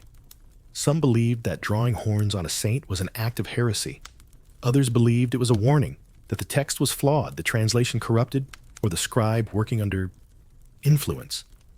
In the case of Brother Lorien, the rumors were swift, that he'd been seen walking with a goat through the cloister garden after sunset, that he spoke to it, that it listened. Even worse, some claimed he copied the shape of the horns directly from that goat, a black one, with eyes like yellow glass. The manuscript was reviewed. The horns remained. No one dared erase them. Instead, the abbey quietly tucked the volume into a sealed drawer. It was never destroyed, just hidden. Because the real fear wasn't blasphemy, it was what else he might have drawn. You flip through the rest of the manuscript now. Each page glows with gold leaf, delicate script, and perfect order. But sometimes tucked in the margins are strange little sketches, a goat dancing with a bishop, a goat balancing on a tower, a goat staring into a mirror shaped like a communion wafer. It's not funny anymore. A few centuries later, the horned gospel reappeared in an inventory list misfiled under agricultural texts. One scholar laughed when he saw the drawing. Another refused to touch the manuscript altogether. It now lives in a museum vault where only specialists with gloves and nerves of steel dare open it. The goat, it seems, had followed the text across time. Quirky fact of the evening: some medieval scribes added tiny signature creatures in the margins to identify their work: rabbits, foxes, birds. One known scribe used only goats, his initials also stylized into horns.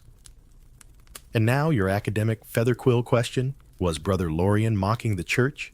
Or was he whispering something else entirely? A private joke, a warning, or perhaps a confession? You dip your finger into a fresh pool of ink.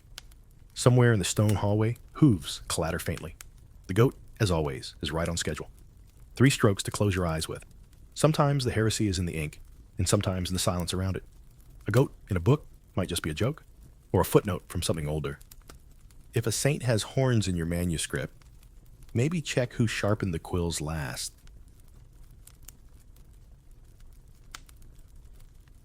You're deep in a stone-walled hall, scrolls rolled tight in oiled leather, your hands smudged with soot and old ink. A choir rehearses 2 rooms away, their Gregorian chant echoing gently like waves against the limestone. It's peaceful, sacred, academic. And then, through the open courtyard comes a bleat. Not just any bleat, a strange one, rhythmic, sharp, measured. And if you didn't know better, you'd swear it was speaking Latin. Welcome to one of the most baffling medieval claims to ever be taken semi-seriously, the case of the goat that spoke Latin. Now let's be fair, no one thought it conjugated verbs or debated theology. Though frankly, a goat debating transubstantiation would have made for better records. But several texts, sermons, and even monastic letters reference events where goats appeared to vocalize sounds uncannily similar to Latin words, especially during rituals, fasts, or you guessed it, exorcisms. You lean out into the hallway now, just as a young novice runs past, pale as parchment. He stammers that Brother Roland's goat just said miserere. Then it tried to climb the altar. You follow the noise.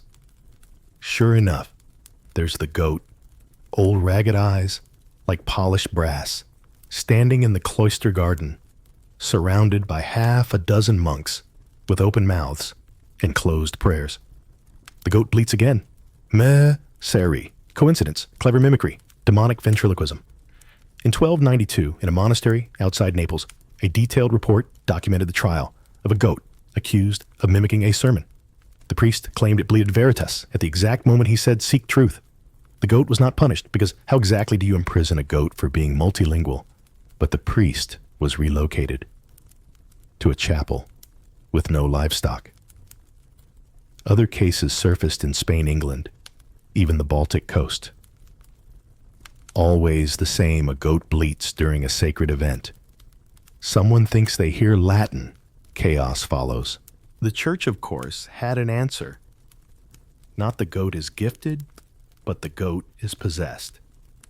Because obviously, if an animal speaks Latin and isn't a trained parrot or a miracle crow, it must be channeling something infernal.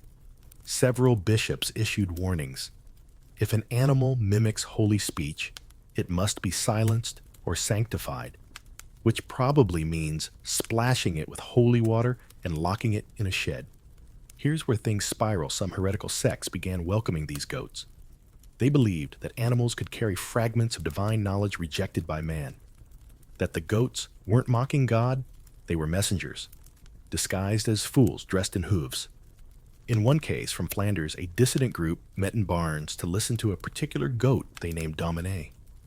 They claimed it recited short phrases from Psalms, and that its words changed based on the moon. Naturally, they were accused of goat worship. Less naturally, the goat was never found. Probably off, starting a medieval podcast. You stare at the goat in the garden. It's chewing now. Calm. Thoughtful. You can't unhear what you heard, but you also can't explain it. And isn't that the most medieval thing of all? Quirky fact of the evening? In a 15th century manuscript from a Spanish cathedral, a marginal note reads, "The beast made sound as if speaking Lux Dei. We fasted 3 days just in case." That's the kind of panic fasting only monks can commit to.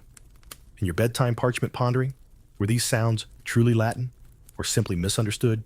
Echoes, coincidences shaped by fear, awe, and the deep human need to find messages in the noise. Because if meaning lives anywhere, it might just live in the gap between a bleat and a blessing. 3 syllables to dream on tonight. If a goat speaks Latin, maybe give it the floor, just not the pulpit. Not every bleat is a sign, but some are hard to ignore. And should you hear Requiem in the dark, light a candle or 2.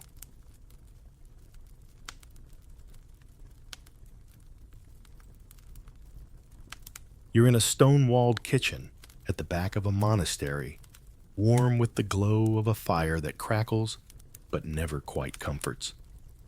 A pot boils lazily. Herbs hang from rafters. Somewhere bread is rising under a damp cloth. And on the floor, placed carefully on a wide iron tray, is a bundle of black goat wool. Coarse, oily, tied with twine. The cook looks at you sideways. He doesn't explain. He just takes a wooden matchstick, lights it, and touches it to the edge of the wool. It burns, but not forward. The flame crawls backward toward the center of the bundle, as though reversing time, undoing fire itself.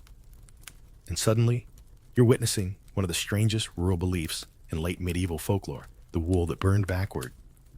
The idea was simple black goat wool didn't burn like other wool. Instead of crackling forward with heat, it retreated, curling in reverse, as if rejecting destruction. To some, this was proof of the devil's influence. To others, it was magic. But everyone agreed it was deeply unnatural. You crouch to get a better look. The fire leaves behind no ordinary ash. It's glossy, iridescent, smells of burnt rosemary and something metallic, something old. This wasn't just superstition. There are actual church records from as early as 1320, warning against the use of black goat wool in household charms, especially when burned. A bishop in northern France wrote, "It defies flame as it defies grace." Dramatic, yes. But he wasn't alone. In Cornwall, local women used backward burning wool in love rituals, placing it under beds to test fidelity. If it burned true, the lover was faithful. If it smoldered inward, it meant betrayal or indigestion. Results varied. But the most unsettling use came during exorcisms. Some monks believed that burning black goat wool could draw out spirits, not by banishing them, but by tricking them. You see, the reversed burn was thought to create a temporal loop, confusing the demon, making it think time had rewound, forcing it to retreat. Was it effective? No one's sure, but it was dramatic. And medieval people loved drama with their theology. You watch the flame now. It's reached the knot at the wool's center. It sputters, grows cold, leaves a perfect ring of dark ash, shaped almost like an eye. The cook nods once as if satisfied, then scoops the ash into a clay jar, marked with 3 simple lines, a circle across and a split hoof. Curious, you ask how often they burn it. He shrugs. Only when the bells ring wrong. You don't ask what that means. Some scholars today believe the backward burn was simply a quirk of lanolin-rich goat hair, dense, oily, and slow to combust in open air. Others insist it's all in the observer's mind, a trick of wind, wick, and fear. But to those who saw it, it was unmistakable. A flame that moved in reverse. That was no accident. That was a sign. Quirky fact of the evening. In a tiny village outside Bruges, black goat wool was once used in courtroom trials. The accused would hold a smoldering strand. If it burned backward, they were guilty. If it didn't burn at all, they were either innocent or very damp. Your late-night academic flicker was the wool feared for its material properties or for the timing of its presence. Did people project cosmic meaning onto coincidence, or did the ritual itself reshape their sense of control? Because when you live in a world of sudden loss and unpredictable fate, sometimes it helps to believe that fire has rules, and that those rules can be bent backward. 3 embers to warm your thoughts. If something burns the wrong way, maybe it's telling you you're holding it wrong, or holding the wrong thing. Fire doesn't lie, but it does perform, especially for an anxious audience. And when goat wool resists the flame, maybe it's just doing what goats always do, the opposite of what you want.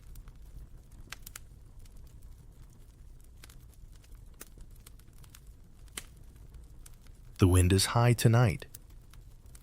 It whistles through the shutters of a lonely stone chapel, nestled deep in the hills of southern France.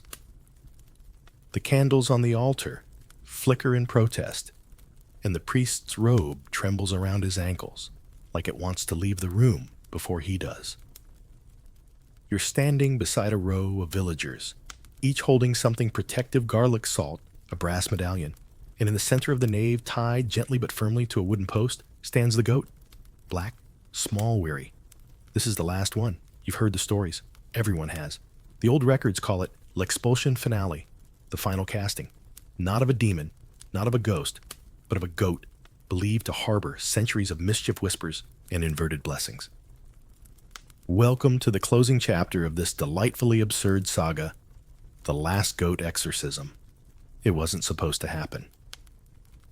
By the 17th century, goat-related superstition was on the decline. Clerics had moved on to larger heresies, and most goats were free to live their hay-munching lives without theological interference. But in one stubborn little parish, tucked beneath the shadow of a ruined watchtower, there was one goat too many. They said this one had been born under a red moon, that it never aged, that it never stopped appearing no matter how many times it had been sold, traded, or quietly left in the next village over. It always returned. And with it came strange things: sour milk, flickering lamps, children waking with nosebleeds, and the word lupus written in charcoal on their shutters. One villager claimed the goat hummed during Lent, Another swore at locked doors from the inside. When the parish priest, Father Emilian, a man more skeptical than superstitious, finally agreed to the rite, he made it clear, we're doing this for their peace of mind, not mine. And so it began. They washed the goat in blessed spring water. They brushed its fur with rosemary and ash. They chanted not the usual exorcism rite, but a hybrid prayer cobbled together from psalms, weather charms, and a lullaby stolen from a goat herder's grandmother. And the goat, it sneezed twice, then sat down, stared at the priest, and closed its eyes like it had seen this performance before. The wind howled. The bell in the tower rang, though no one had pulled the rope. And then came the silence. Thick, total, holy. Father Emilian stepped forward, placed a hand over the goat's forehead, and whispered the final line, "Depart, if you were ever here." The goat blinked, let out one small, unimpressed bleat, and nothing happened, which in a way was the miracle. After that night, the disturbances stopped. No more strange sounds, no more soot on the floor, no more dreams of inverted altars. The goat lived out its days in peace, often sunbathing on the chapel steps. Villagers stopped fearing it. Children fed it apples. Tourists took sketches. The rite was never repeated, but the story was told and retold, and slowly with laughter instead of dread. Quirky fact of the evening: the chapel where the exorcism took place now hosts an annual festival of the goat, where villagers wear paper horns and recite nonsense verses to mock the fear of their ancestors. The goat's preserved bell hangs above the entryway, no longer cursed, just oddly loud. And your final question, beneath the moonlight: was the exorcism ever real? Or just a clever ritual to end a centuries-old superstition? Once and for all, did the goat carry darkness? Or simply absorb it from the people around it? You step outside into the cool night air. The chapel is quiet, the goat is gone.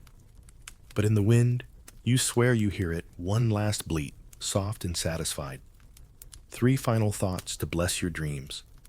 The devil may wear horns, but so does your neighborhood goat. Perspective matters. Exorcisms don't always chase out spirits. Sometimes they chase out fear. And if your goat outlives a curse, it probably deserves a nap and a name. So now, you've wandered with goats through cemeteries, herbs, psalms, and superstition. You've watched them whisper, stare burn, dance judge, and maybe, just maybe, speak a little Latin when no one else dared. And after all that, here you are, lying still, breathing slow, a blanket tucked just right. It's quiet now. No bells, no bleats, no backwards fires. Just the weight of a story settling around you like dusk. The goat, whatever shape it's taken in your mind, is somewhere far away now, munching softly, not cursed, not divine, just chewing. Because in the end, it was never really about the goat. It was about fear dressed up as fur. About how strange things, especially the ones that look back at us with rectangular pupils, help people make sense of the mess. It was about how humans needed someone to blame for spoiled milk bad dreams or the way the world tilts just slightly at midnight. And if that someone happened to have horns and a twitchy beard, so be it. But tonight, you've made peace with the hooves. You've walked the black goat's path and come back with all your thoughts intact. Slightly woollier, perhaps, but still yours. So breathe. Let your arms go soft. Let your mind grow fuzzy around the edges. No goats here now. Just quiet. And maybe, if the wind hums just right outside your window, you'll hear it faint and harmless me. That's the story for tonight. May your dreams be filled with wonder and peace.